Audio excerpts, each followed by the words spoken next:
in-depth podcast. Oh, beautiful, man. What is up, people? Welcome back to the Slip and Dip Podcast, episode 79, coming at you on a Sunday evening. I am Matthew Wells, and across the United States from me right now is my man Kendrick Johnson over there in LA. He just took in Wilder vs. Fury in person, just a few rows back from the ring. Man, what was that atmosphere like in that arena? Because watching it on TV, it sounded insane. It's the second crazy. It's one of the craziest atmosphere I've been in, regardless of what sport. It's the second craziest fight I've been in. Right, still my all time right now is Ward Kovalev won, but last night, like I ain't never seen a championship fight where everybody stands up like it's the last minute or two of an NBA Finals game, which I've been to. So it was intense last night. Then you had the UK contentions and their different chants and that everything from the "It's only one Tyson Fury" chant to the "Sweet Caroline." I didn't know UK people be liking that "Sweet Caroline," and to my line of the whole week. They kept calling because Tyson Fury called Deontay a big dowser, whatever that means in UK talk. So the whole fight, like when Tyson Fury is putting them hands on him, like in the fourth or fifth round, all you hear is "You big dowser, you big dowser."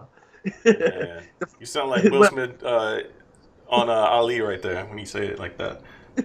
I don't know. Man, they had everything, bro. They had everything. And then we had like Tyson Fury rise up like the Undertaker. I was there and saw it with my own eyes, and no, that was scripted, or they helped him up or nothing. I have to look at the video when I got back to my cousin's house, and I'll see this fool popped up at 8 and got to his feet by 9. It was no shadiness. It was no Buster Douglas, Mike Tyson action. That fool legitimately got up for that brutal two-piece that I've been saying for the last couple of years. Find me that guy that gets up from that Deontay two-piece. We found that fool last night.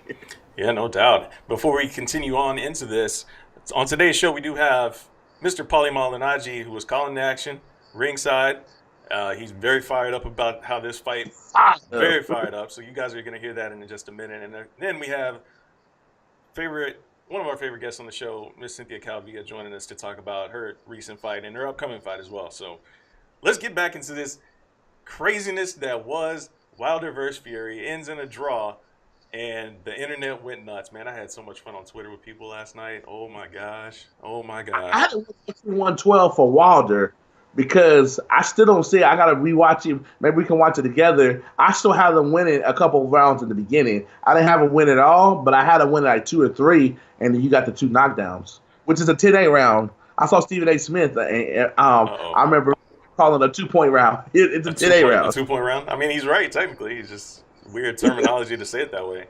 But, yeah, I scored it a draw. I scored it 113-113. I did not have it the same as the official judge that had a 113-113. We had different rounds scored. And, I mean, you look at the official scorecard across the board, the rounds are all over the place. I mean, obviously, they all scored the first round for Wilder, which is very strange.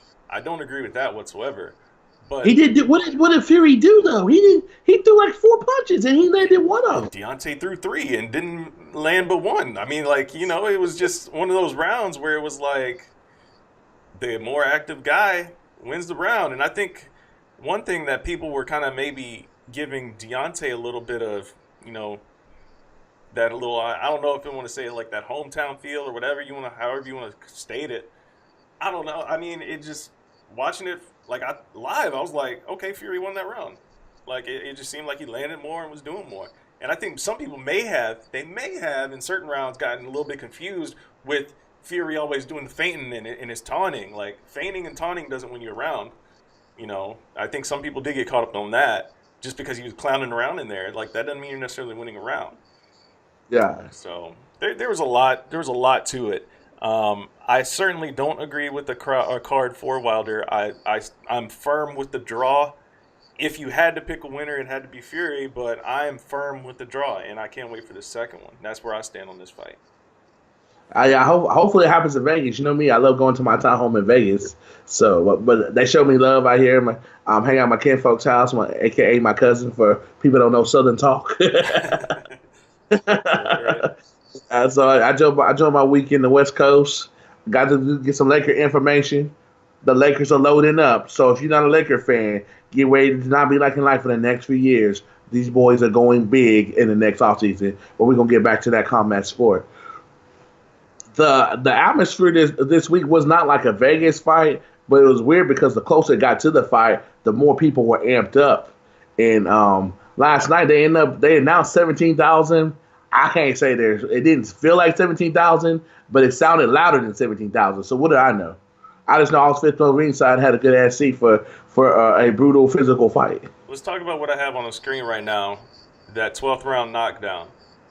When Tyson Fury channeled The Undertaker like no other person has ever channeled The Undertaker, after literally being flat on his back until the ref had 6.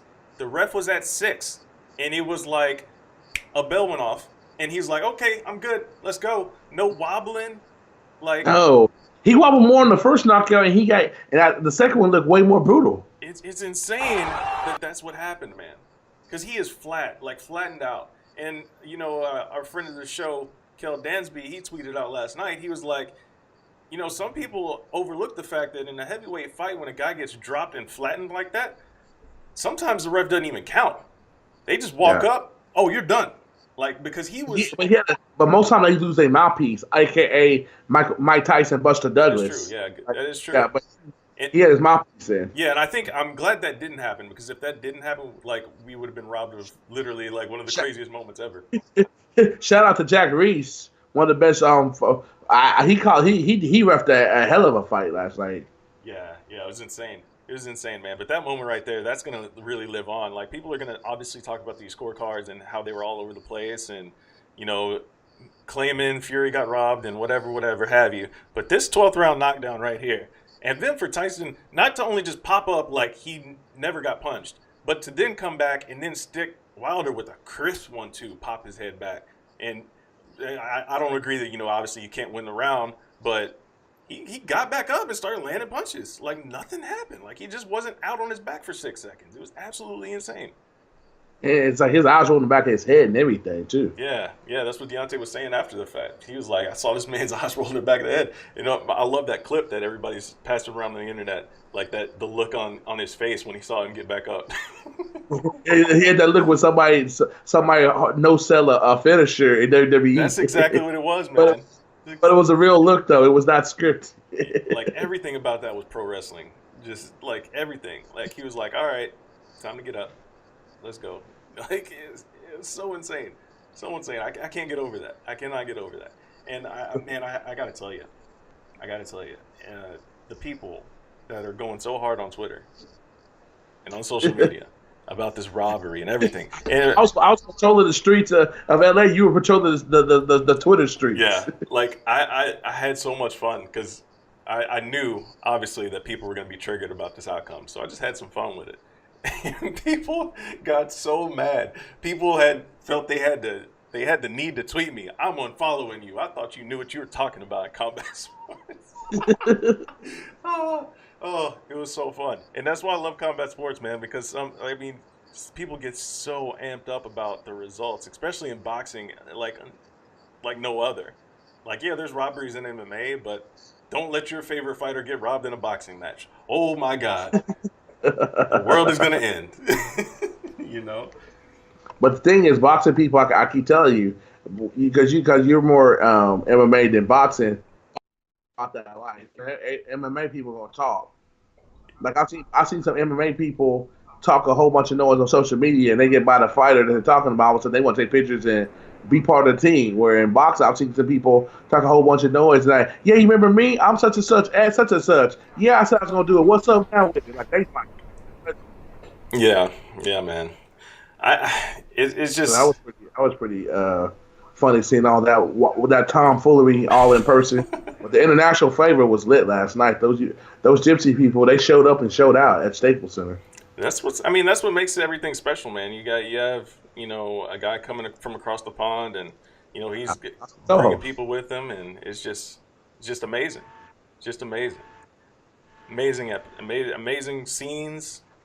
From not all the pageantry, all the entrance of the walkouts, Deontay with his feathered, bedazzled Super Shredder outfit, like everything was insane. And then Tyson Fury coming out with 12 different walkout songs, and it's an incredible stage that was set, and then of course the fight lived up to it. Like, I'm back. I didn't know what happened for a oh, second. you cut out on me? I was going Yeah. on. I didn't know you cut out on me. But yeah, I was just talking about the amazing entrances and everything like that, and of course the fight, like the whole event, like culminated like into all of the expectations. Like it was perfect. I was feeling the belt coming from the roof of Staples Oh, Center. was it a Hell in a Cell I fight didn't know or in what was a going ladder on, match? and I saw it happen. I was like, "What's this? What is this shit come? This cage coming from the top of the ceiling?" And I looked up. Oh, so shit, that's his belt. Yeah, like I thought we were about to have a ladder match, a TLC match go down. Gonna hang over the ring. That was cool taste. I didn't know what was going on at the time, though. Yeah, it was cool. Like the entrances were nice. The entrances were nice. What did you think about Deontay's Super Shredder Bedazzle Feather thing he had going on? It was like that. He had a mask on at the weigh-in. I had never seen that before. Yeah, that mask was more like a Bane mask, from Batman. Like this thing, like he went all like gold Ninja Turtle Super Shredder. It's weird. It was weird, but it was awesome though. I forgot the rapper. He had the real rapper to sing the "Win Win Win" song. Yeah, He's did it live. yeah. That's what I loved it, man. I love the pageantry of it, and that's what kind of makes boxing special too. You don't see that in the Tyson Fury enjoyed the moment. He was singing and dancing. Tyson Fury, people that don't know Tyson Fury, he's basically a bigger, more humble version of Conor McGregor. He gets culture, especially black people's culture, because he freestyling with Nicki Minaj on that Nicki Minaj. He was freestyling and word for word. Just like how Conor does the Drake stuff, he was doing it with his stuff. He basically rapped for like 2 minutes before he came out. Because we saw him in the tunnel, and he was like a champ. You can tell he's done this before. A lot of people don't get that. That's why I think somebody that like a Habib or a T City, when they get in that real mega stage, we're gonna see. You can say what you want to say about Conor. That's what he does for a living. He's used to mega stages. Tyson Fury showed he belonged from right there. Because some people would got shocked with the whole Deontay dropping the belt and stuff.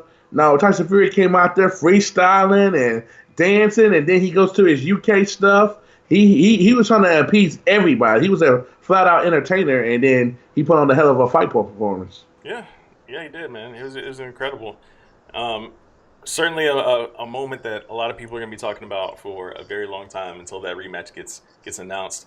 I want to get into some other events that happened. There's a lot of MMA that happened. I do want to touch on a little bit of the UFC Adelaide and, of course, the Tough finale as well. I saw more Tough finale than the Adelaide. I saw Okay. our man Kamaru do Kamaru things. That fight went almost exactly to a T. From like the way he took him down each round, the way he beat him up. Like if I was envisioning that fight when I hear about it, it went exactly to a T. I saw the bad Joseph Benavidez. A lot of people up in arms. Hey, it's MMA. We've seen crazy stuff like that happen worse. He ended up getting a submission, so I don't know why people up in arms. God made it. He's human. He made a mistake.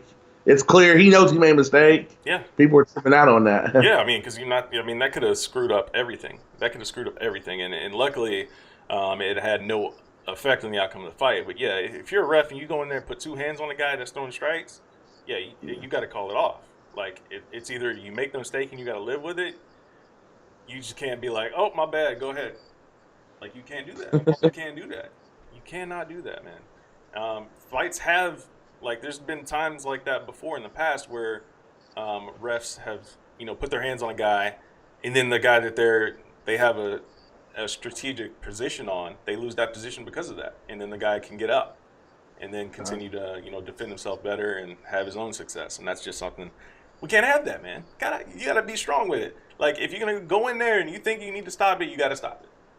But what do you think about Junior Dos Santos getting it done, man? I'm glad to see Junior go out there and get a finish. Get a finish without taking too much damage. He took a lot of damage to his left leg, but he wasn't busted open. Okay, I didn't see none of that fight, but I know he got the win. And the funny thing is, every time I think about Junior Dos Santos, I think about how good of a guy he is. Because when you talk to him, you have no choice but to like him. But my first UFC fight ever is UFC 166. Kane and the Santos 3 in Houston, Texas. So I think about that Rocky guy with he had the Martin face after Kane had beat him down. Like neither one of them, they went straight to the hospital. That's how brutal the fight that was. And neither one of them fought for over a year. That's still the first UFC pay-per-view main event I've seen. It's probably that one or McDonald and Lawler is probably the two most physical fights I've seen in my life. Yeah, yeah, man. So I was thinking about him when I think about that fight because like neither dude fought for a year. That's how physical of a fight that was. Yeah, and he's been in a lot of those fights, and that's what I'm saying, man. I'm glad that he didn't have to go through that again to get his hand raised this time around. And Tai Tuivasa is not an easy guy to get out of there, and hey, he got it done, and looked good doing it for the most part, man. Looked good doing it. So Junior gets his hand raised, also turning back the clock in a big way, even bigger than Junior. Shogun Hua gets his hand raised. That dude's an amateur. He should have got him out of there. He had him rocked. He let him off the hook. In the first round, yeah. The first round was brutal. Brutal for Shogun. But somehow, I don't know what happened in between after the first round and going into the second round, but it was like it was a completely different Tyson Pedro in there. And then Shogun just really made everybody hashtag Pride Never Die. Like it was amazing. It was amazing to see Shogun get his hand raised like that and have that type of performance after having that adversity. Another good guy. Here's a story with Shogun. Before I even covered a UFC fight, I just started watching UFC and I didn't know nothing about him really, other than probably the second event I watched was when Forrest Griffin shocked the world and beat him and took his belt. Well, I had just gone through a divorce. So I'm working at a restaurant trying to get my life back on track. And him and a bunch of dudes come in because he had hurt his knee and had microscopic surgery in Texas. So they come in like before the restaurant closed. They billed like $200. He left your boy $360. I'm like, hey, thanks for donating to your boy's charitable cause. A true story, true. And I had never seen him fight other than the Forrest Griffin fight. So he just came off at that time was the worst loss of his career. Yeah, man. He's a legend through and through when it comes to this. But the thing about Shogun is, you just saw him if I didn't know who he was, you just tell like that's the dude you don't want to mess with. Like you don't even have to know his MMA background, nothing. He just has that look like. Like kind of like Tyrone Spawns is like the same way. There's those dudes you don't want to mess with, and I'm their size. Well, I'm bigger than Shogun, and I'm Tyrone Spawns size. They just have that look like, nah, I want to test that guy. Yeah, no doubt, no doubt, man. I do want to have a little, Matt story time before we get into these interviews, because something happened to me, man, like this weekend, and it was just so like I have not been this mad. Since so did you have to go back to your cage days? Not like, see, even when I was training, man, like I never got mad because I knew what it was. Last time I got this mad was when we were throwing a party in college, and a guy tried to steal stuff from me and my roommates. Oh, so you were back a decade. Yeah, and like I forgot what that feeling felt like to get that mad. So I'll try not to drag it out too long, but set the stage for you.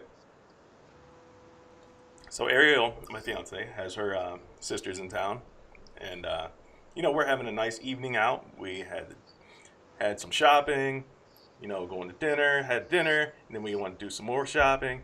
So we go to At Home. Have you been to an At Home store? I've seen them, but I haven't been to Okay, it. so At Home is just, obviously it's a home decor spot, right? They got obviously a huge holiday section right now. So hey, let's go get some holiday stuff. Walk off this food we just ate too. All right. So one of the things about At Home, like they have, I'm sure you've been into a Target where they have like a room set up all together, like on display. Yeah. So where it's like, hey, look at all this stuff you can buy and make a room type thing. So I'm walking around, like the girls are off, looking at stuff, and I'm kind of wandering around doing my own thing, trying to see if I can't bump into something a little bit more interesting than what they were looking at. And so I'm just walking around, and I come up to one of those displays, and there's this dude just sitting on like the couch of this display, right? And this, dude just sitting there, looking a little grungy.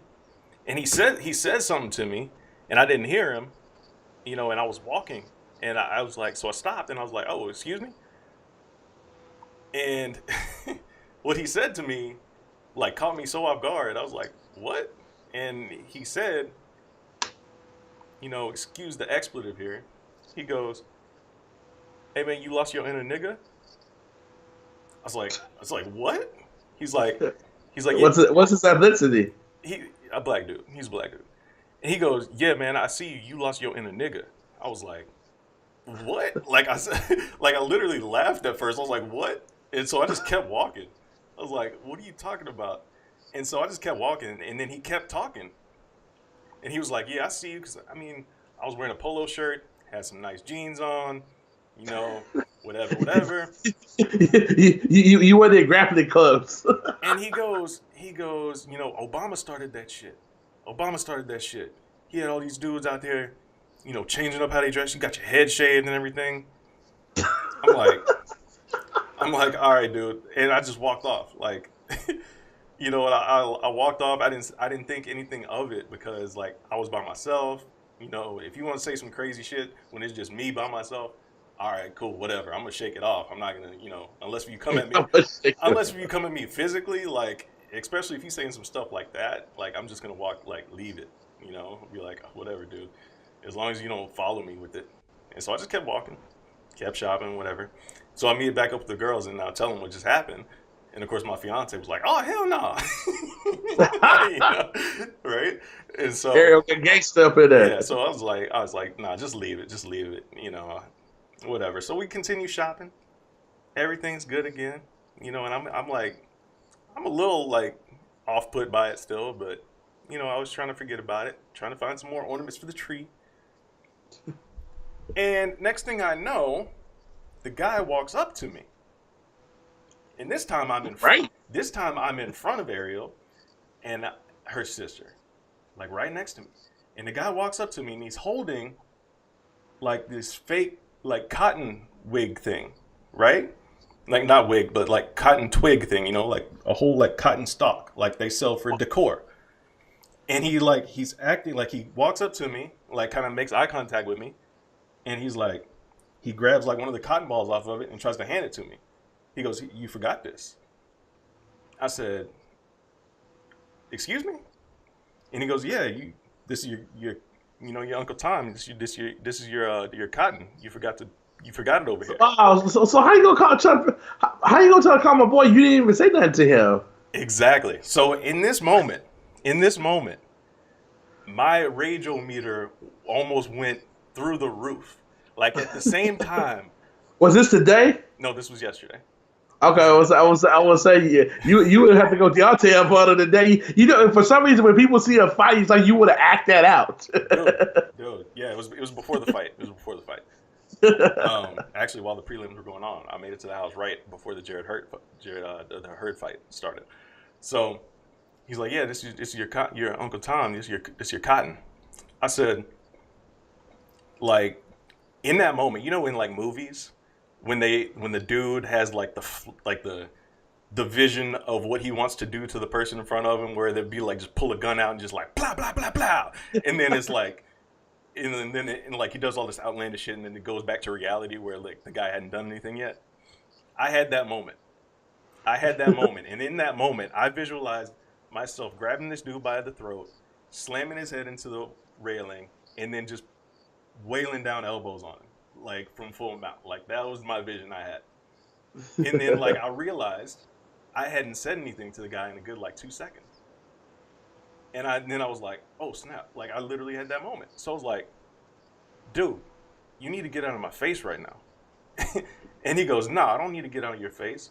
I was like, do you have a problem? To you, bro. I was like, do you have a problem with me? Because we're about to have a problem. And then he like kind of put the cotton down to the side a little bit, and then he was like, "Nah, I think you got a problem with me." And then when he said that, I kind of froze again, and then I grabbed Ariel by the arm and I walked off. She tried to like say something back to him, and then I just kept pulling her. I was like, "Nope, we're not doing it."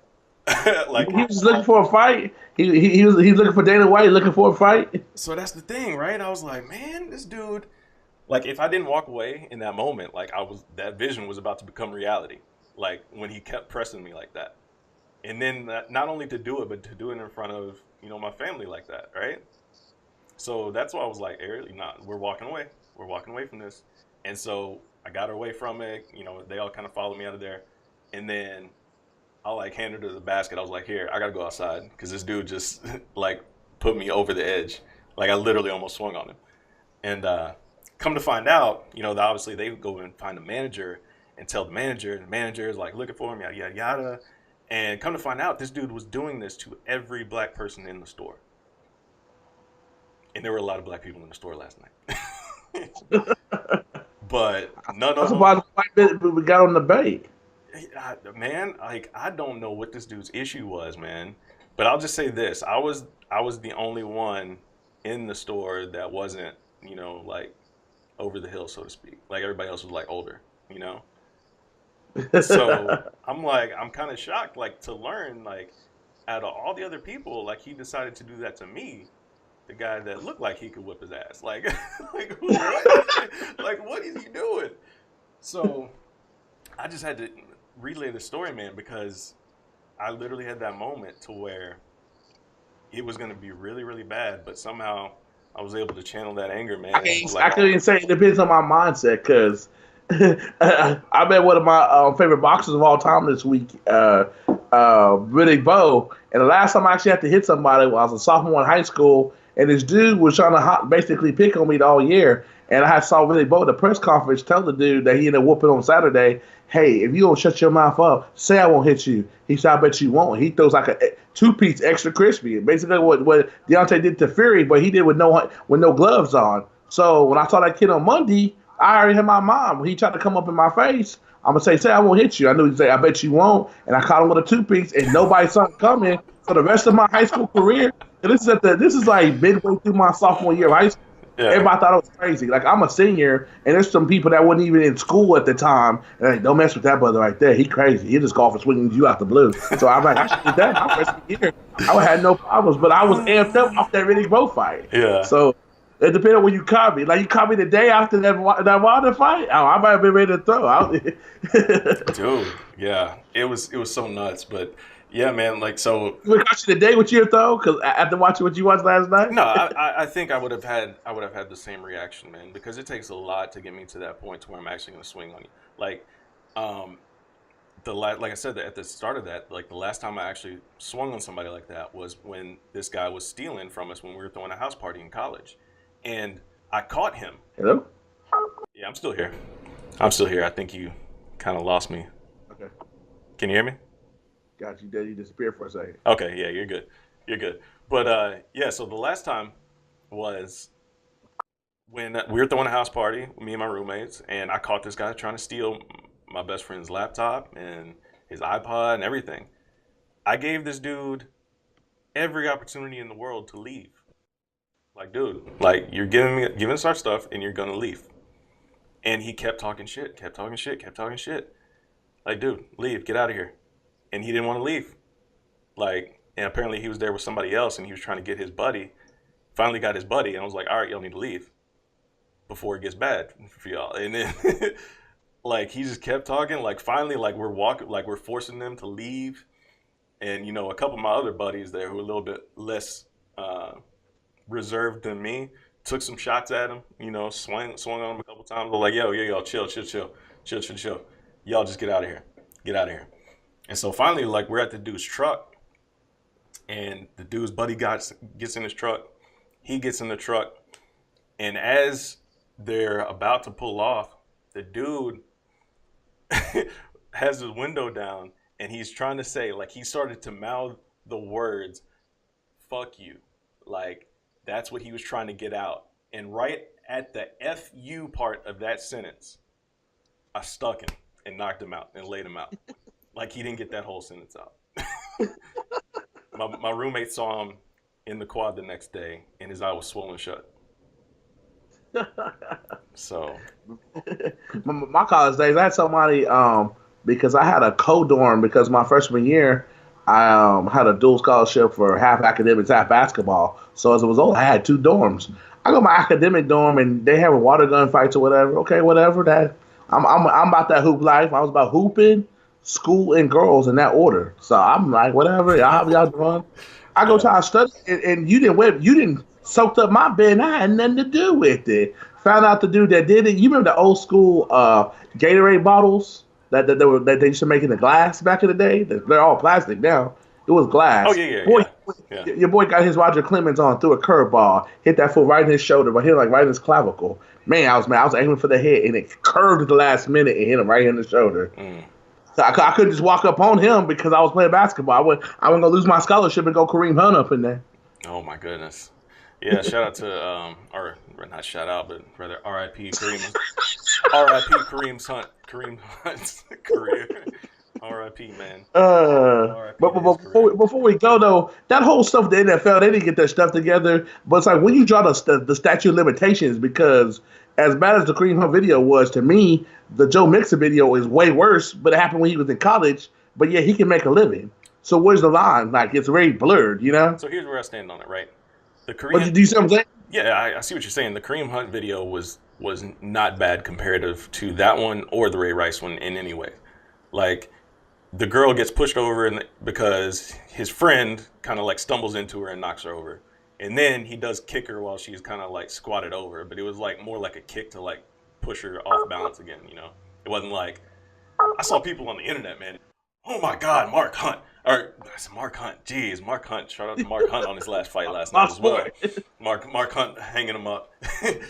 But Kareem Hunt, like people saying, oh, Kareem Hunt just brutalized this girl. Like, okay, embellish much? You like? Did you watch the video? Because that's not what happened. But at the end of the day, like I was saying, man, like in story time just then, you got to walk away from those situations. You got to walk away. So that actually tied it all up nicely. Look at that. Look how it comes full circle. Thank you, listeners, for indulging in my story time. If you like the story time, we can bring more story times to you. Just let us know. Let us know how you feel. Comment and subscribe. Right? Yeah, definitely hit that subscribe button on YouTube, iTunes. Leave us a review on iTunes as well. Help the visibility out. These are quick, free things you can do to help us grow the show, and we certainly would appreciate it. We're going to get into these interviews right now with Paulie Malignaggi, who gets amped up about the result of Wilder Fury. And then we'll talk to Cynthia Calvillo as well. And enjoy the rest of the show, guys. Next week, Kendrick will be back in studio with me, and we won't have any little weird audio-visual issues, and we'll be back on our normal regular schedule next weekend. So until then, what you got? You got something? I was about to add, working on Jerry Hurd. We should have him next week. Okay. And the champ said he will come on in the near future once he gets through his routine. He said, we got to do it. He said, that'll be my third time. Every time I get a win, I want to come on and slip and dip. He said that exactly as we walking through the tunnels of Staples Center last night. Yes, walking out with the champ last night. I can't wait. Every time Deontay's been on the show, he's brought fire, man. And I can't wait to hear what he says about this one as well. So it'll be awesome. Guys, enjoy the rest of the show. Till next week, we will see you then. Peace. Please welcome back to the Slip and Dip podcast. Fresh off the craziest heavyweight fight I've seen in person. I sat like 4 or 5 rows behind him. He was ringside. I was 4 rows ringside for the Wilder Fury fight, Mr. Paulie Malignaggi. Do you still believe what you just saw last night? I'm still tripping out over that. Yeah, it was quite a show, quite a spectacle. Interesting fight. Interesting the way it kind of unfolded, you know. What adjustments do you think each fighter needs to make if they're going to be successful the second time, since we know they're going to run it back? Well, you know, you gotta. That's assuming Fury gets back in the gym and stays focused. Yeah, I would think they would run it back. You know, a guy like Fury, you have to hope that he gets back in the gym and doesn't kind of lose himself like he did the first time when he won the title against Klitschko. I think you know, there's probably adjustments that need to be made for both, more so for Deontay Wilder. But you know, that's what rematches are for, right? Right. Yeah, absolutely. Paulie, so tell me this. What's the crazier take to have? That Fury won every round outside of the 9th and 12th, or that Wilder won the fight outright? Which one is crazier? I think the Wilder won the fight is crazier. I think maybe Deontay won one of the early rounds. I was in front of Floyd Mayweather, and I had already given Deontay 1 round from 5. And I remember Floyd came up from my seat, and I had to take my headset off. And he was telling me he had yet to give Deontay a single round. So that's even that. I mean, that might the 1 round in the early part of the fight might have even been generous. I don't know. I have to go back and rewatch it. But I had given Deontay 1 of the first 5, and then the 2 knockdown rounds. Interesting. It's interesting. It's kind of crazy to see. I mean, the scores were all over the place, and the rounds were close, but it was very clear that the rounds are not close. I know the scores are not all over the place unless you're rooting for Deontay Wilder. You cannot give a guy rounds who is doing 2 things that you need at least one of those. Who is not doing either of the 2 things you need to do at least in a round. He didn't throw or land a single combination in the fight. In the fight, he didn't throw or land a single combination, number 1, and he got out-jabbed the entire fight. So you have to either out-jab your opponent or you have to beat him with combinations, sometimes one or the other, sometimes both. If you're going to out-jab him, you have to make sure you're not getting hit with anything. Wilder did none of those things, so there is not even any reasoning anybody can give me that Deontay won that fight, or even won even a handful of rounds, because he didn't do any of those things. And in order to win rounds, you have to at least throw or outland some combinations, 1, or out-jab your opponent, 2, or both of them. You have to do at least one of those things. He did none of those things every single round. So there is no shot anybody can tell me that the fight didn't unfold for Tyson Fury. Unless you're rooting for Deontay Wilder. In that case, then obviously, then you can do whatever you want. And I agree with you. And I was trying to get to the question of, how bad was that scorecard that had it 115-111? It wasn't even that difficult. It's not like I love how everybody's all over the place to score. It's not like it was a difficult fight to score. Unless you're rooting for Deontay Wilder, the fight's not difficult to score.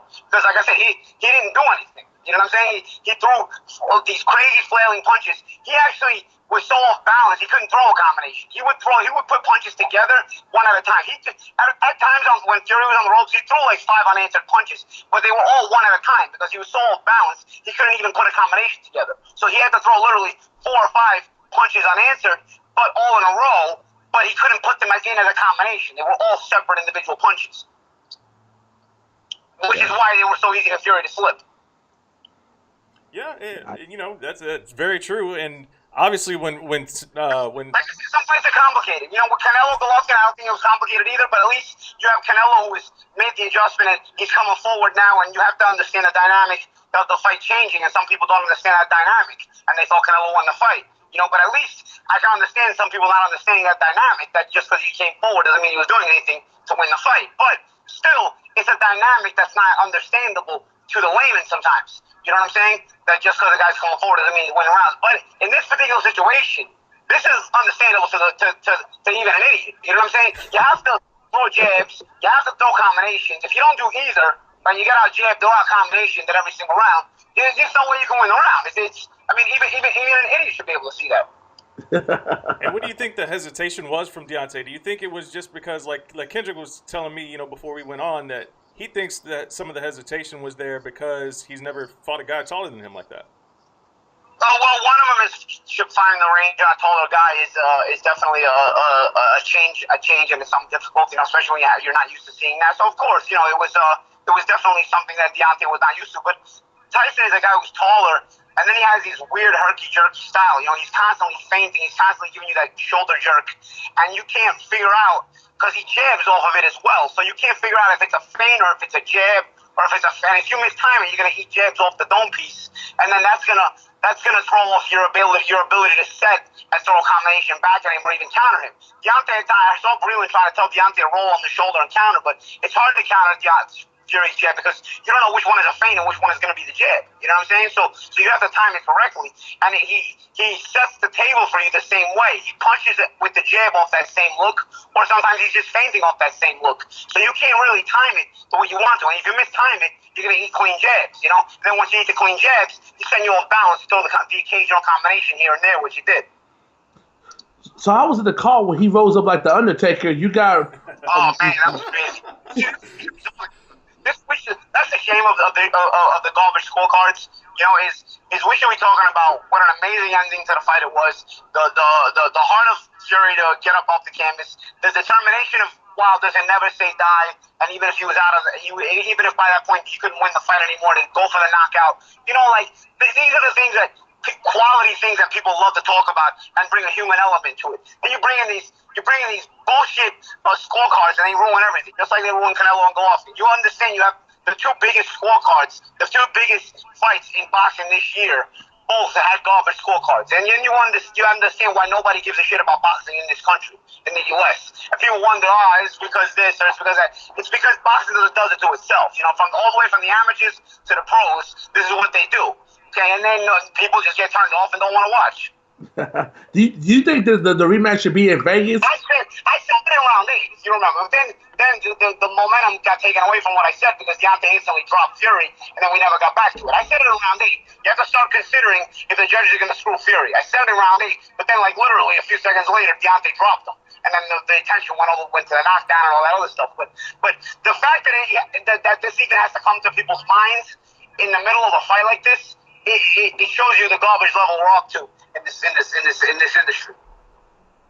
Do you, assuming they fight sometime in 2019, would you like to see it in Vegas? I think it's kind of crazy that Vegas is like a cuss word in this promotion. Like nobody seems to want to fight in the fight capital of the world, and you got Deontay that's fought there once, and I don't think Fury's fought there ever. So it's like, where's the hesitation not to put that big of a fight there? I mean, I agree with you. Vegas has no state tax. If you're making that kind of money these guys are making, I think you want to pay as little taxes as possible. So Vegas saves you money fighting in Vegas. You know, I would just, I mean, I would, if I was making that kind of money, I wouldn't fight anywhere but Vegas. You know what I'm saying? Because you know those percentage points add up when you're making that kind of money. Right. So of all the fights you called over the last 5 years, where's this rank at? It's one of the more fun ones, bro. You know, that's one thing. Again, that's the shame of these scorecards. It takes away the attention from the more positive things we could be talking about in this fight. You know, that's another thing I want to bring out is Deontay Wilder is quickly becoming one of the more fun fighters to watch in boxing. You know, look at his fight with Luis Ortiz. Look at his fight with Tyson Fury. You know what I'm saying? Anything can happen, and anything does happen. You know, sometimes you say in boxing anything can happen, but a lot of times it doesn't happen. In Deontay Wilder fights, anything can happen, and it's starting to make the case that everything does happen every single time. So you know, he's starting to become must-watch TV, which is great. Which is great. It's just, you know, it's a shame that these scorecards and the attention has to go to that instead of something so cool like, you know, something so positive. Like we could be talking about the insanity of this fight and the characteristics both of these guys had to show last night. I definitely agree with you. I've been covering fights for like 6 years. This is probably number 2 behind Ward Kovalev 1 in my book. That's still the wildest one I've been to in person. Yeah, I mean, this is it was a crazy one. You know, I mean, I can't really put it out there. For me, the one that stands out for me that I've been to in my life that was head and shoulders above the rest, even though last night was crazy, for me was Joshua versus Klitschko. I mean, between the atmosphere and the crazy fight that was, both guys going down and whatnot, that was probably the sickest fight and the sickest atmosphere I ever was part of. But last night really was a memorable night, and unfortunately now it's going to become memorable because of the garbage scorecard. Remember Chavez and Pernell Whitaker back in the 90s, you know, it was a major fight, and all everybody remembers to this day, and all everybody talks about to this day is the garbage scorecard. You know what I'm saying? When you had a fight between two all-time greats, and you know we should be talking about how the X's and O's of how they compared to each other and fought each other. Instead, everybody got left just talking about the scorecards and the bad taste in their mouth. Well, you know, here we go again with last night's fight with the same thing, and I hope, and you know, I remain hopeful that a rematch does happen, and that Tyson Fury doesn't go haywire and lose himself like he did last time, because if he does do that again, this rematch ain't never going to happen. Right. Do you think both of them proved that they could beat Joshua last night? It's just a stylistic thing, you know. I mean, I'm not going to take last night's fight and then start shitting on Anthony Joshua, because that wouldn't be right. You know, Joshua's been doing his own thing, and he's been doing it very well. And you know, he's shown character as well. Those guys, just like last night's fight, guys had to show character. Joshua has shown the ability to show character, and he's shown skills, and he's also shown some susceptibilities, just like these two guys last night showed some susceptibilities. The most fun part of the conversation about the heavyweight division in this day and age is that nobody is as dominant as Vladimir Klitschko was. Vladimir Klitschko was so good that he's actually unappreciated, but in his prime. But I think not all of these guys are really upper tier fighters, but they're not as good as Klitschko was, not as consistent as Klitschko was. So it makes them even more fun to watch, because on any given night they could go to sleep themselves, you know. Hey, One more question about the scoring for it for this fight here. So it's kind of like a hypothetical. Like personally, I scored the fight a draw. Upon first watch, I plan on watching it again, and I certainly wasn't in favor of the card for Wilder by any means. But let's say we take out the card for Wilder, and we ended up with two 113 cards. What do you think the reaction would have been if that were the case? I think it would still be a robbery, but it obviously wouldn't be as crazy, But I still, the problem with boxing is not enough people know what they're watching. You got guys in this business that are watching boxing 20, 30, 40 years and still don't know what they're watching. So, unfortunately, that's never going to change. So, you'll have less of an uproar. I mean, for me, in my mind, I know exactly what I'm watching. I know exactly what I'm looking for. I know exactly how fighters can BS you. I know how fighters can, step up the tempo. I know exactly what's going on. I know how it's going on. None of it is a veil over my eyes, And I'm not telling you I always have the correct scorecard, but last night's fight was not a difficult fight to score. And so, because there's so many people that don't know what they're watching, you may have a situation where, it wouldn't be as much of an uproar. But still, for me, Tyson Fury won the fight last night. Even a draw wouldn't be fair. But, I guess, like I said, these things happen. Yeah. Like you said, man, it does kind of suck that is the narrative that we all walk away from. We had incredible moments. We had the Undertaker moment that we talked about. We had the really just like the stylistic breakdown. That a lot of people obviously hadn't probably seen Tyson Fury fight before until last night, and less people probably saw Deontay Wilder fight. But it just happened to be these clash of styles, these two characters, and that's the thing I really want to highlight right now is that for those that did or did not watch the post-fight press conference, both guys, their personalities shined in incredible ways. Tyson Fury was up there singing, and he was ready to go have a night on the town, and it was just like, you didn't know that he was, in a lot of people's minds, robbed of a fight. Like his personality is just one that was, he took it in the moment, and then you see the article that he's donating his entire salary from this fight to help the less fortunate.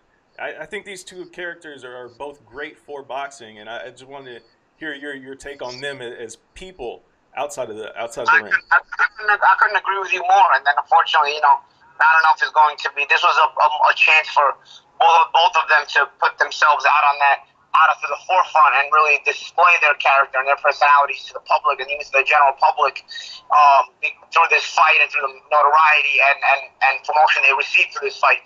But again, instead of being able to do that, now all the talk has been about the scorecards, and so they're going to lose that opportunity to pick up that momentum towards their careers. And again, that is why I was so aggravated last night, because I don't think anybody lost any luster last night. Even if Deontay Wilder would have lost the titles last night, he wouldn't be a world champion today, but he still would be a fan favorite, and he still would be a supreme fighter and an upper-tier, top-level fighter where everybody would be looking forward to seeing a rematch and seeing if he could regain the titles like a true champion, Instead, we're talking about all this other garbage and things that really shouldn't be relevant anymore, but it's becoming like a regular routine in boxing. And before we let you go, Paulie, what you think about Swift Jared Hurd? It seemed like he was like using it as a sparring session, and he felt that guy was getting a little confidence, and he had to go get him up out of there with that body shot. Yeah, he was like, I don't know. I give credit to Jason Wellborn. He definitely came to the fight, but Jared Hurd, at the end, he swatted him like a fly. I felt like Jared got annoyed. It's like, all right, I'm gonna just get rid of you. It was like when the fly gets annoying, you'll kind of whack at it a little bit if it's flying around your face, and you won't really go for it. But then it kind of reminded me of something like that with Jared yesterday. He was kind of trying to get rounds and working, but then he started taking too many shots. And he's like, all right, you know what? Let me just get rid of this guy. Yeah. What do you think about him in a fight with Jermell Charlo? That's the fight everybody wants to see. I know a lot of the Showtime execs want to see it. Fans want to see it. I think all of boxing wants to see it, and I think we'll get our chance to see it. Both guys are great fighters, and I look forward to seeing it. Man, thanks for your time, man. I know you're a busy man back on NYC from this West Coast, man. I'll definitely see you in Dallas when you come on see the Spence when you cover the Spence and Mikey fight. You gonna find a way out there? 'Cause I know it's not a Showtime fight, but I know you got your hand in multiple avenues. Yeah, we'll figure it out. Maybe I'll see you guys there. We'll chat. All right, appreciate it, Paul. Thanks as always. Sounds good, man. Thanks for your time. Miss Cynthia Calvillo. Cynthia, hey, you ball, you get the call, so we give you that call. How'd it feel to go outside the country and get that dub and kind of like put some redemption for your year this year? No, man, it felt great. I mean, obviously it was a long time, layoff. So I was ready. This is like probably the hardest, the most time that I ever put into a fight camp. Unfortunately, there was some problems with the weight cut, so that kind of for me took away a little bit, just because I'm so hard on myself. I prepared. I thought we did everything we could, and there's just some things we couldn't control. So that sucks. That sucks. But overall, I'm really happy with my performance. I think I went out there and did everything me and my coaches prepared for. Which, what better way than to have your fighter go in there, come out and touch and get the job done in the first round. So it felt great being able to do that. With the whole weight cut issue, was that something that bothers you? The fact that people know your personal business, like why it didn't happen, and people keep showing that video when you were kind of like frail, and they keep it like kind of went viral. Is that kind of embarrassing? Because like something you can control, it's like people invading your personal space to tell a story when they don't got all the facts. Yeah. No, I mean I was completely honest with everything that was going on with the weight cut. I think my coaches, people don't realize this, but I had actually hired a nutritionist too, so I was working Lockhart. This was the lightest I've ever been for this bout, but my body just wasn't, having it, and it was the first time I experienced that. I've been one to say before, like, oh, I don't know why, you can't make weight, but like, especially for people who haven't done it, like miss weight consistently. But I never really understood what it was to have like that, time of the month happen to you on fight week, because I never did before. I think my body went through some. It's like, as a woman athlete, there's a lot of irregularity, and I think because I didn't fight so much this year, my body went into a normal cycle again, and so it was just weird. My body was just holding on to water and fat way more than it normally does. So I don't like really, go into detail, but I feel like I need to like, I don't know, just explain it. No excuses. At the end of the day, I'll know next time, but it's just something I never experienced before in fight week. Yeah, that's really an unpredictable variable, especially for women fighters. I mean, you think there should be some sort of provision for that? Like if something like should happen again, or, just in general for women? Because like that's a unique thing to women. Like that doesn't happen to guys, If a guy misses, they just miss, but you legitimately have a biological reason why your body is unable to cut the weight like you normally do. I think so, because last year, because I was fighting so consistently, if you have less body fat, your body, your hormones, you don't really get your period. This time I didn't know that this was going to happen in my body, because this is the longest layoff I've ever had, like a layoff that I had, like as far as my professional career and dealing with this. But also people were like, well, you can control your period by taking birth control, and then you won't get it. But there's a lot of health risks that actually come for using birth control that's going to affect me later on in life. I don't think that's fair for you to force that on me. And another thing is, they say, well, you have a regular period, you should be able to know when it's going to come, so ahead of time. But in reality, as a female athlete, you don't really ever have a regular period. Sometimes you have it every month, sometimes you don't. And so that's something a lot of people don't understand. And for me, it was just harder to hear more things of being criticized by other athletes. Like, no fucking excuses. You fucking make weight. I think Cote, or he made I tweeted out something, I've cut up to like 19 to 25 pounds a day before. Make weight, period, fucking period. And I'm like, whatever, dude. Just, it's like, it's a whole different thing, so. But I'm kind of over it now. I know how hard I work and where I stand. And hopefully, maybe they can do something like that, on predictability, and be able to give them a 2 to 5 pound leeway, but to actually prove, you're also on your period, because that's the thing, though. I mean, if you're gonna have a girl doctor, why not? If they can provide that, I don't know, I don't know how far this is going into, but like, honestly, like, I'll get a biology lesson. It's just like, honestly, no, you hold that. It shows, if you go do some research, women will hold up to 5 pounds of water weight. Yeah. You know what I mean? It just happens, and my body was just not sweating it. It doesn't matter how much water weight my body's made out of. It was just not having it. So, I don't know, man. I don't know. I'm just trying to. I'm gonna looking at this date, and then next time I plan my next date, I was like, I'm just not gonna do it around that date just to be safe. I don't know. That's all I can do. I want to talk about the motion that got you when you got that sub and she tapped.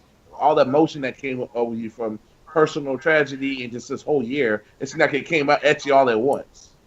Yeah, it did. It was a big buildup. So to be able to go out there and do that, like I was just like uncontrollable. Like afterwards, I was just like, "What's up?" And I just said it like 20 times. I look back, I'm like, "Damn, I said what's up like 20 times." I don't know to who, but I was just like, "What's up?" I was like, "What's up?" No, it was. It felt great to be able to do that. When I got the sub, like some people get a little bit too triggered. They think they have it right there, but like I know I was going for that choke. In my mind was I don't know. I think I was really proud of myself as far as like how focused I was mentally in there. I actually didn't as emotional as I looked. I wasn't emotional in the fight itself, and I didn't. I felt like I was, the right pace. I had my breathing on point, and I was just focused on the task in hand. And before I knew it, I just had that choke, and I just knew that okay, you got to do this, adjust, blah blah. Everything was just focused on the fight. So when that was done, and I got the fucking sub and the ref, like Herb Dean's like, get off. I was like, yes, that everything came in raining down. And that's one of the reasons why I do it. There's no greater feeling than that, to have to go through so many hardships and overcome that, nobody I wouldn't want an easy win, I wouldn't want an easy fight. There's no glory like being able to knock down and coming back up. Yeah, and the performance, I think it said a lot just in general, with everything that did happen and you coming back, even with the weight miss, like leaving zero doubt, like, hey, I was going to dominate this fight no matter what. And that's the way I looked at it. Like as soon as it was over, it was almost like I don't know if you necessarily had that like mindset going into it that like, hey, I've really got to make a statement now. But to me, it was like it just put that extra explanation point on it. Like I left zero doubt. Like I was going to win this fight regardless. Like if I made weight or not. But like it was an impressive performance, I guess, to come back and actually remind everybody, hey, I'm still at the top of this division here. Don't forget about Cynthia.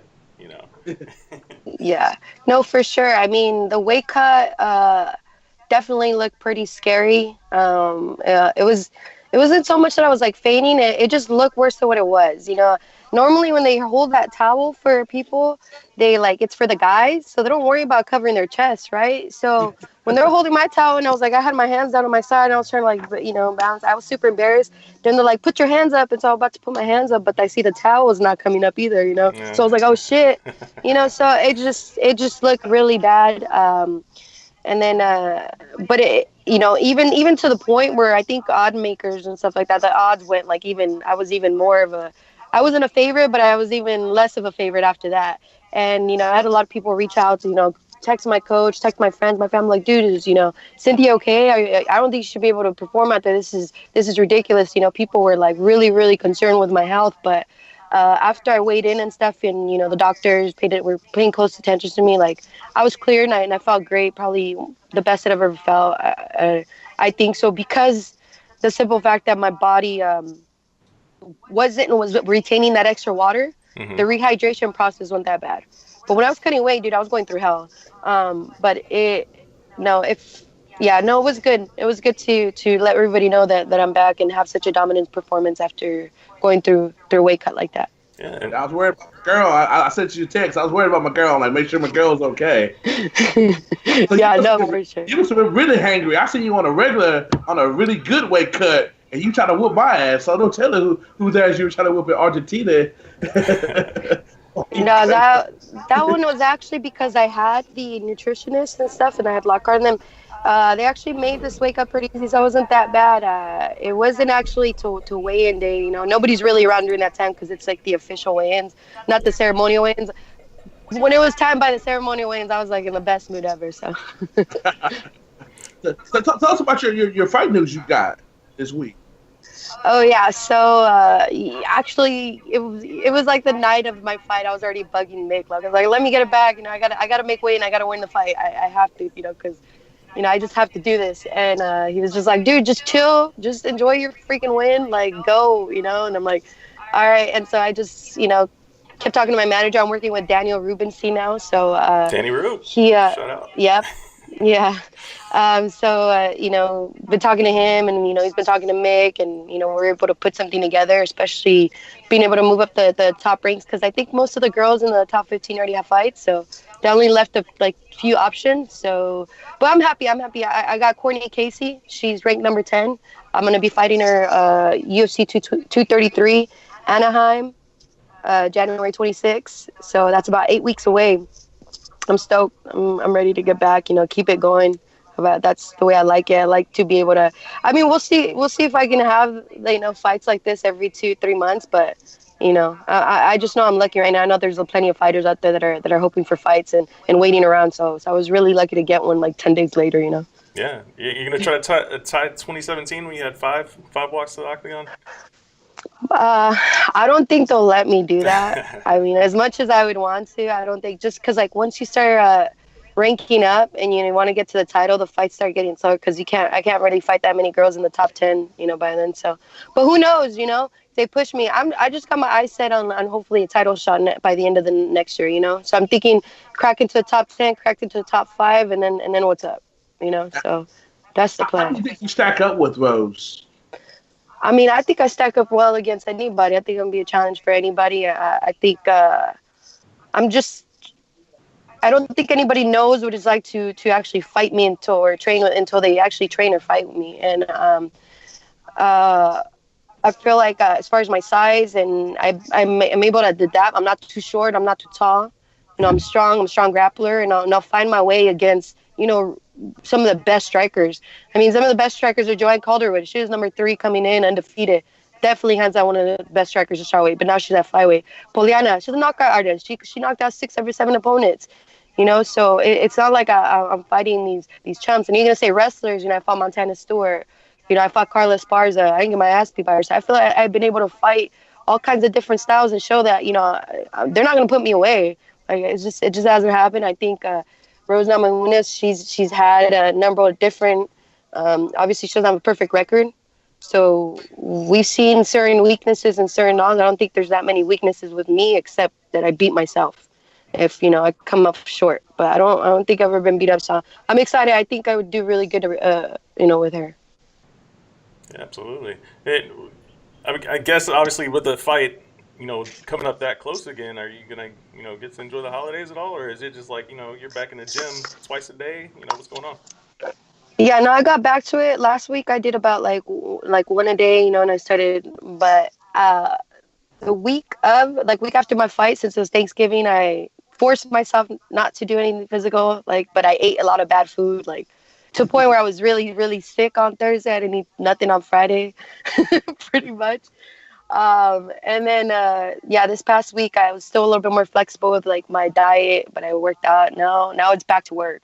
Tomorrow everything's back on, the training and the nutrition.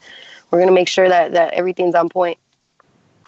How important is it for you to? I mean, I know like we mentioned before, 2017, you had so many fights.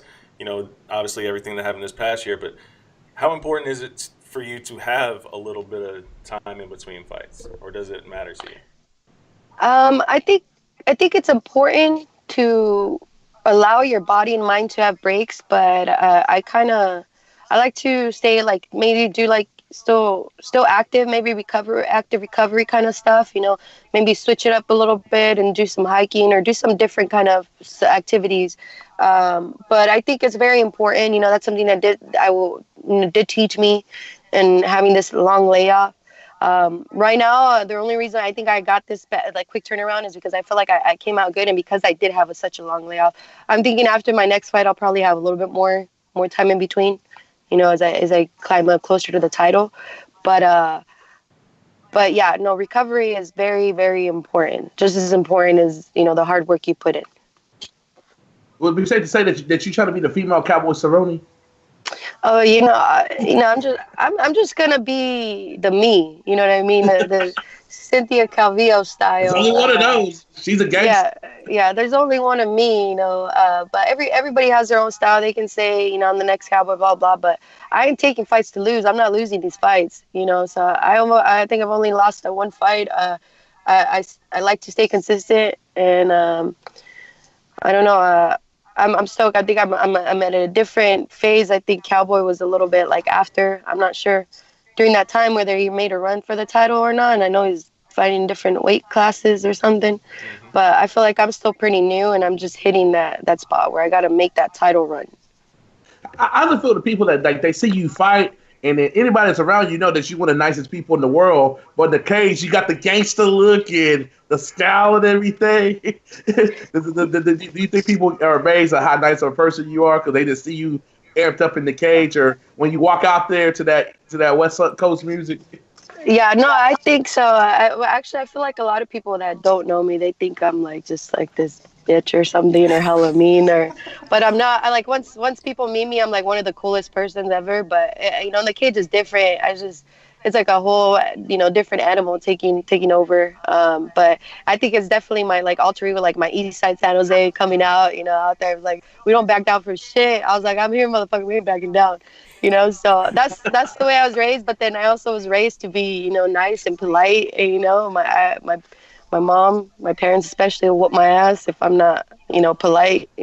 So, yeah, definitely a little bit of hood with some class for sure. Hey, we can co-sign on that. One of the nicest ladies in the MMA game, and just as a 2 thumbs up. Thanks. Yeah, you guys are awesome too. Thanks for always having me and reaching out. Thanks for messaging me too, making sure I'm good on my weight cut. But everybody thought I was dying, but I was good. Yeah, I just saw the video because people were hitting me up because this time over here happened in the middle of the day, so it's like, oh. And you think that played a role being outside the country? Because I know a lot of weird stuff happen to fighters when they're not in America. Yeah, no, you do. You retain water in the flight. You do. That does happen. But I don't think I retained that much water coming over. I think so, in my opinion. That happened to me when I went to Scotland, and it was probably one of the worst weight cuts. But we still did it. But yeah, no, that definitely has something to do with it, especially because the food's different. So I understood Spanish and stuff like that, but they still don't have the same products, and they don't know what Epsom salt is and stuff like that. You can really find a thermometer, they're like, what the hell is all that shit? Like, we don't do that. I don't know. So the foods, some of the food has different names and stuff like that, but definitely working with Lockhart and the nutritionists, they have all their guys over there, so they're able to deal with as far as like not being able to find certain foods. They were able to take care of that. That's cool, man. That's cool. I mean, I guess it is kind of cool to have a little bit of different atmosphere and everything. Like is he stuck? Yeah, Kendrick froze on us. He froze on us, but we can Matt, you there, Matt? Yeah, I can still hear you, but your video's frozen. So. That little look though is kind of funny though. Yeah, it's a little nice frozen face. At least it's nice. He's smiling. It's not some awkward face, like his mouth open or something. It'd have been funny if we could just have like a doodling thing and we could just doodle on this picture while he's frozen. How big a deal is it to be fighting in California? Is that anything special? Or you just fight any place anywhere? Because I know Anaheim's not Sacramento, but I'm pretty sure a lot of your friends and family get to see you versus going to see you in Argentina. Yeah, no, for sure. I mean, I'll fight, anywhere and stuff like that because I think it's, what kind of fight snob would I be? You're lucky to be able to travel the world and fight. When you first start off, you can only fight locally, So, but no, you come to Dallas to see me, dude. I know, I'll go back to Dallas for sure. Dude, Texas has some of the best food ever. Nah, I'll have to be extra careful there and make sure I make weight. Yeah, no, dude, it means so much to be able to fight in Anaheim, California. A couple hours south from my hometown, and I'll be able to have more people come in, be able to watch me fight. Maybe hear the crowd roar a little bit louder for me. So I'm stoked about that. I really can't wait. I know these next couple of weeks are gonna go by real fast. Do you think you have to do something? I won't say out of character, but like something kind of crazy to get people's attention. Like after you get your hand raised to be able to get those top 5 girls sooner rather than later. We see people get title shots just by talking about their balls are hard. So anything's possible, literally in the UFC, like literally. Yeah, no, for sure. I feel like my personality in itself and the passion that, just the way that I am even after my fights, or there's always something surrounding me. Like every fight, something has happened, from the time that I got picked up in the UFC. So I feel like I already kind of have that kind of following where there's a lot of girls that want to beat me and want to like beat me up to show, and then there's a lot of people that do respect me, want to see me win. And, so I think I don't have to do much other than be myself, because like I said, there's always some kind of fuss surrounding my fights when whether it's either me not making weight, whether it's my opponent having fake tits and not being able to fight, to Khabib and missing weight, getting sick and not fighting Ferguson, so they put me up on the main card, to Carlos Esparza trying to fight me at an after party before our fight, some kind of Hey, what happened? I didn't know about the Carlos Esparza. I knew about the other ones. I was there for 2 of them. It was like I think it was the last card in Anaheim last year where they had just or not announced, but they had did like a media tour thing, and they asked me who I wanted to fight next, and I had said, I want to fight Carlos Esparza or Michelle Waterson, because at the time they were ranked right above me, and her and Felice Herring were there at the same event. They were already intoxicated. They went out to my teammates' after party at a club bar or something, and they were drunk. I wasn't, and she thought that it was. They thought it was like a disrespectful call out. She had a little bit of liquid, courage in her. So they wanted to tell me shit while we're there, and I just kind of looked at her like a dumbass, and I was like, "Why don't you be a professional and hold yourself together, and we'll take care of business in the cage instead of doing this?" I was like, "We're around our peers right now. You look like a dumbass being drunk." And so that was just one of the things that they had like tried to do, and I never really talked about it too much because I don't like talking shit. I like to just beating their ass in the cage. But that was one of the things that happened. So there was always a little bit of buildup in all of my fights. Somehow something happening, Are y'all cool? Yeah, no, we're cool. We squashed it. Like, see, the thing is, like with girls, like I don't have any ill feelings against anybody. People kind of take it as disrespectful. I think if I want to fight you, it means nothing. It doesn't mean. I think I can beat anybody, and if you feel bad, then I'm sorry. What am I supposed to not believe in myself? Like, what the fuck, So it's I don't have issues with any girls that apparently I come off like I'm in some kind of way, because Joanne Calderwood didn't like me very much either, but I don't know. Yeah, I'm cool with everybody. Like I said, I feel like I've actually met Rose. I know me and Rose, like, we're cool. She knows I'm a cool person. So there's a few of other fighters that are pretty cool with me. The ones that don't know me don't like me. Do you think the fact like most of those girls came up in that Ultimate Fighter house, and you kind of had the hardest road? You came from being like, I remember I met you were fighting the NFA and worried about your shift at Cheesecake Factory. Yeah, no, for sure. Well, I mean, now as other fighters get to know me a little bit more, they realize that I did bust my ass for these opportunities. For all they see is just like, man, this chick got a 2 weeks notice fight. She's barely been a pro for like 6 months. Like, who the fuck is she? Why does she deserve all this? But I was like, but they don't know any of the shit that I had to go through to get there, and how long I've been doing it. And so I think I'm getting a little bit more respect from the women, especially if I keep fighting them and beating them, then, they can't really talk any shit. So I got to just keep winning these fights and then beating the top of the top. No easy fights. I got 2 more questions before I let you go.